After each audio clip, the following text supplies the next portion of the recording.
A polidez é o lubrificante da comunicação. Se você quiser se comunicar melhor, seja polido. Antigamente se acreditava que a comunicação tinha que ser direto, ir direto ao ponto, nada de mimimi, dizer de cara o que eu quero, o que eu não quero. Tem vantagens. Claro que se enrolar demais, desviar demais, não, prejudica a comunicação. Mas se descobriu que a comunicação tem uma porção de anexos, partículas e acessórios que, ao invés de prejudicá-la, facilita a comunicação. Então, muitas dessas medidas que são anexadas, modificam a comunicação principal, são medidas de polidez. E vale a pena usar. Por que vale a pena? Porque se você comunicar de tal forma que deixe o interlocutor desconfortável, ameace o interlocutor, ofenda o interlocutor, você não vai conseguir comunicar aquilo que você queria. Ele vai reagir então a essas coisas e não vai ouvir, ou vai distorcer, ou não vai prestar atenção. Ele vai ficar sensibilizado pela forma rude com que você falou e pelo conteúdo rude. Então tem que cuidar. Não pode colocar o interlocutor na defensiva, ofendê-lo, deixá-lo desconfortável, que aí você não consegue comunicar aquilo que você queria comunicar. Então, existem várias medidas. Essas medidas para lubrificar a comunicação são chamadas, o conjunto que trata disso é a polidez. Eu escrevi um capítulo no meu livro, esse livro aqui, Como Conversar, exatamente sobre a polidez, medidas para aumentar a polidez, para tornar a polidez efetiva. Então, como que é isso? Então, a polidez, o resumo é isso, é não deixar o interlocutor desconfortável, é a primeira medida, e a segunda é torná-lo confortável, enaltecê-lo, melhorar o ânimo dele sempre que possível.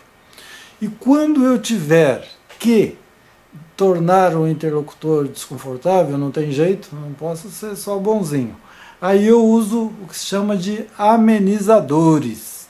É disso que a gente vai falar então, como colocar o interlocutor para cima, prestigiá-lo, como evitar deixá-lo desconfortável, e quando for inevitável deixá-lo desconfortável, eu vou usar amenizadores.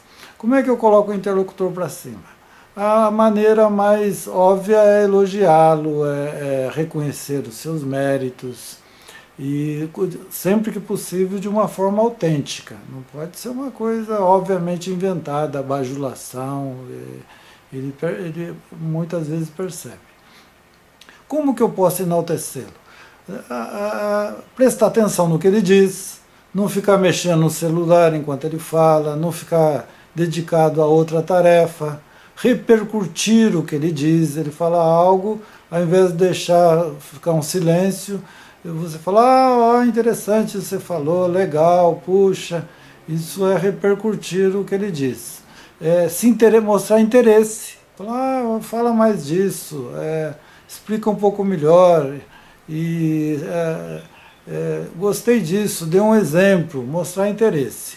Validar o que ele diz, falar, isso que você falou faz sentido, sim, eu também acredito nisso, eu conheço fatos que comprovam.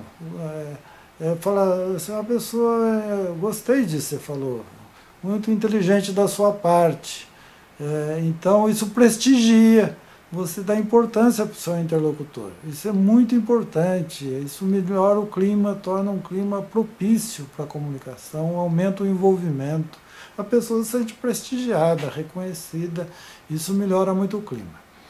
E aí a segunda parte, não dizer coisas que causem desconforto, que ameace a face do interlocutor.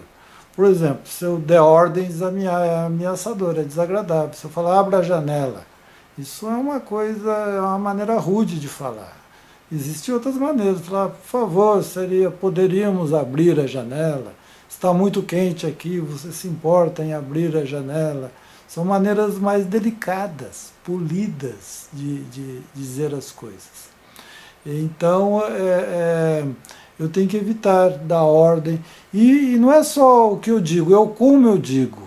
A comunicação não verbal é muito importante. Se eu falar rude, faz isso, ou falar alto, ou falar com raiva, ou de uma forma ameaçadora, com o meu tom de voz, com a minha expressão facial, com a minha gesticulação, tudo isso são formas rudes, agressivas, desconfortáveis. Então eu tenho que tomar cuidado com o tom de voz, com as expressões faciais, com a gesticulação, para não colocar o interlocutor na defensiva, para não ser agressivo com ele, para não intimidá-lo, que tudo isso vai prejudicar a comunicação. As pessoas reagem muito a isso, às vezes esquecem o que você falou e reagem ao como você falou. E aí, quando você tiver que dizer algo desconfortável, você usa amenizadores. Por exemplo, você pode falar, por favor, não queria incomodar, posso ter um minutinho da sua atenção. Essa é outra maneira, eu acabei de usar uma outra medida de polidez, que é usar diminutivos. Posso te incomodar um pouquinho? Isso é um pouquinho desagradável. Então, diminutivos são amenizadores. Outra maneira é distanciar daquilo que você está dizendo. Ao invés de falar, eu não concordo com isso, você fala, as pessoas geralmente pensam de outra forma. Ao invés de dizer eu, você pode dizer as pessoas, nós. Falar isso é chato, mas agora nós teremos que fazer isso. A gente fala, eu quero que você faça isso. Fala, nós teremos. Essas são formas mais delicadas do que ser direto, ameaçador, autoritário. Então eu escrevi um artigo sobre isso e no meu livro tem um capítulo sobre isso, como usar amenizadores, maneiras polidas, introduções, tom de voz, diminutivos, distanciamento daquilo que você diz. Ao invés de dizer eu, você pode dizer nós. Ao invés de dizer você fala as pessoas. Então existem várias medidas que são chamadas de amenizadores. Então lembre-se disso. Coloque o seu interlocutor para cima, reconheça a sua importância, preste atenção nele, prestigie o seu interlocutor, repercuta o que ele diz, evite dizer coisas desagradáveis, agressivas, intimidadoras. E quando você tiver que dizer algo desagradável, isso também ocorre. A gente tem que muitas vezes se contrapor, discordar e ordenar coisas. Aí a gente usa amenizadores, a gente faz isso de uma forma delicada. Se você fizer tudo isso, a conversa você vai se tornar mais eficaz naquilo que você comunica. Vê que curioso. Então, muitas vezes não compensa dizer só o que você quer, não quer, de forma direta. Você tem que anexar todos esses cuidados. Aumenta a eficácia. Ele não ficará na defensiva, ou diminui as chances, ele não ficará desconfortável, ele não vai reagir contra você e vai ficar mais aberto, mais acolher melhor as suas mensagens. Tá bom? Um abraço, então, até a próxima.